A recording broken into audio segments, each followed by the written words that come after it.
একটা বার্তা আমার পাশে একজনের বার্তা পেয়ে আমি আসছি, যে দেখলাম যে আজকে একটা লাশবাহী অ্যাম্বুলেন্স ওরা ঠেলে তুলছে। আরো কয়েকবার আমরা দেখেছি।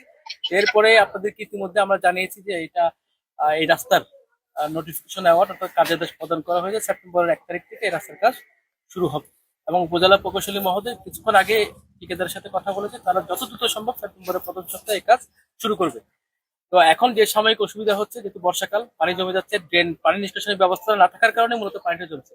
আমি ব্যবসায়ীদের কাছে অনুরোধ করবো যে পর্যাপ্ত জায়গা এবং পানি নিষ্কাশনের ব্যবস্থা আমাদেরকে ভবিষ্যতে করতে হবে। তাহলে আবার যদি রাস্তা করা হয়, আবার এটা বৃষ্টির পানিতে গাড়িগুলো যাওয়ার পর আবার ভেঙে যাবে।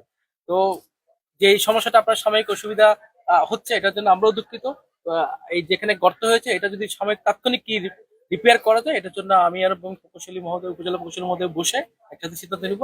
আর আগামীতে খুব দ্রুত যেহেতু কাজটা শুরু হবে, তা আগামী বর্ষার আগে আপনারা আশা করি এই দুরবস্থা থেকে মুক্তি পাবেন। স্যার, আপনি এসেও দেখেছেন যে একটা অটো পড়ে গেছে, তাদেরকে কি বলার আছে? তাদেরকে ওই যেটা বললাম যে এখন রাস্তা তো যা ক্ষতি হওয়ার হয়েছে, পানি জলতে জলতে গর্ত একটা হয়েছে, এখন তাৎক্ষণিক ওটার রিপেয়ার করার জন্য আমরা দ্রুত ব্যবস্থা নেব। রাস্তায় সমস্যা এই যে বড় গাত্তা গুত্তা পড়ছে, গাড়ি উঠতে পারে না, ই করতে পারে না, এই সমস্যা।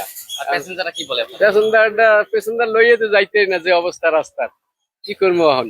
কারণ রাস্তাটা তো আমাকে ইমার্জেন্সি দরকার। তখন পড়ে গেছেন? হ্যাঁ, পড়ছি না, গাড়ি লইয়ে তো গাত্তে অনেক গাড়ি উঠেছে ইন্ডিয়া।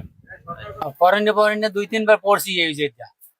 ওই যে মাদ্রাসা কোনাই দিয়া 2-3 বার কাইতে পড়িয়ে গেছে।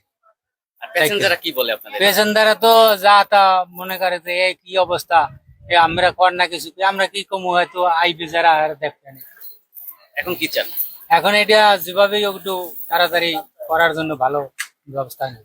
এই এত কষ্ট মানুষের, এইটা তো শুধু কষ্ট না, তো এটা যে কোনো মুহূর্তে এর যে চরম দুর্ঘটনা করতে পারে, চরম। আজকের এই যে একটা অ্যাম্বুলেন্সের কথা বললাম, এই যে আমাদের লোকাল বাস চলাচল করে, বা এই যে ভ্যান, রিক্সা, অটো, এগুলো চলাচল করে, মানুষেরই তো দুর্ভোগ, চরম দুর্ভোগ। এতে অ্যাক্সিডেন্ট করে মানুষ মৃত্যুও ঘটতে পারে। এর জন্য আমাদের একটু সতর্ক থাকতে হবে, এবং যারা এই জায়গায় ব্যবসায়ী, তাদের কাছে আমি আবেদন করি, জোর আবেদন করি, যাতে এখানে পানি নিষ্কাশনের জন্য আমরা যাতে জায়গা করে দিই।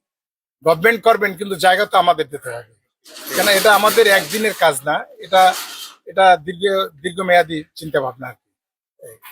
তবে আমার টিউনার সাহেব এবং ইঞ্জিনিয়ার সাহেবের চিন্তা ভাবনা এবং খুবই ভালো লাগছে, এবং তারা আমাদের কিছুটা হইলেও যাতে লাঘব ঘটে সেই ব্যবস্থা তারা নেবেন।